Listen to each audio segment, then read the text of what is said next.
আজকে আমাদের পাড়ায় একটা কাকার বাড়ি শীতলা পুজো। সকালবেলায় সবাই কুলো নিয়ে এসছে, তারপর আমি স্নান করে নিলাম। আজ আমাদের বাড়িতে রান্না করে না যতক্ষণ পুজো শেষ না হয়, তাই ঠাম্মা আমার জন্য মিষ্টির দোকান থেকে লুচি তরকারি নিয়ে এসছে। পুজো শেষ হয়ে যাওয়ার পর মিষ্টি আর ডাবের জল মেশানো এই জলটা এনেছে ঠাম্মা। এটাই শীতলা পুজোর মেন প্রসাদ।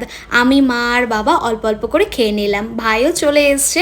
আমাদের এখানে চৈত্র মেলা শুরু হয়েছে, তাই আমি, মা আর ভাই চলে এসেছি মেলায়। কিছু কেনার মতো সেরকম পছন্দ হচ্ছিল না মেলাতে, ঘুরে ঘুরে দেখছিলাম। মাঝখানে একটু ফুচকাও খেয়ে নিলাম। শুধু এই দোকানে 100 টাকায় সুন্দর সুন্দর ফোনের কভার পাওয়া যাচ্ছে। তারপর আরেকটু ঘুরে বাড়িতে চলে আসলাম। মেলা থেকে এই একটা ক্লিপ আর কভার কিনেছি। এখন আমরা সবাই যাচ্ছি যেই কাকাদের বাড়ি পুজো হয়েছে রাতে, সেখানেই নেমন্তন্ন। ঠাকুরের মুখটা দেখো কি সুন্দর লাগছে। তারপর প্রসাদ দিল, প্রসাদ খাচ্ছিলাম। এখন আমরা সবাই যাচ্ছি উপরে খাওয়া দাওয়া করতে। তারপর খাওয়া দাওয়া করে বাড়িতে চলে আসলাম। তো আজকের মিনি ব্লগটা এইটুকুই। টাটা।